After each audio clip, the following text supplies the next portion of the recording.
Yeah,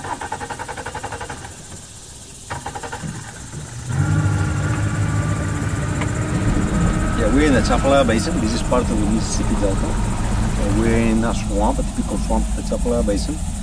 These wetlands here are considered the most productive wetlands in the entire world. We got the highest production of wild crawfish in the world. When the water goes down, you can actually walk through this forest. And there's going to be a lot of deer that move through here. There's going to be rabbits, there's going to be coyotes, bobcats, wild hogs. Eventually the water is going to come up. When the water comes up, those mammals move up to the ridges. Everything else that live in the swamp will have to climb the trees. So these trees are very, very important. And it takes hundreds and hundreds of years for these trees to grow. These trees here live on the margin of survival. They live here not because they like it best. They live here because there's no competition. So you make these swamps any deeper, they could not be here. You make it more shallow, then hardwoods and other species of trees can start surviving, and they outcompete cypress. You know, we have one of the, wonders of nature right here. And instead of trying to preserve them, they do the opposite. They're determined to destroy them. In the year 2000, with the help of the state and the promotion of the state, they start cutting these forests down to make cypress mulch.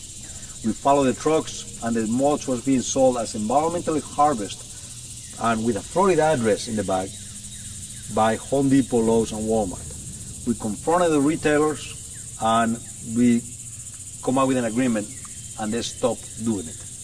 In the year 2005, we started flying with a group called Sad Wings. We managed to take pictures of the illegal roads from the air, and we managed to stop the logging. After we stopped it, all the mulch plants shut down. It was 7 of them, and things got quiet for a while.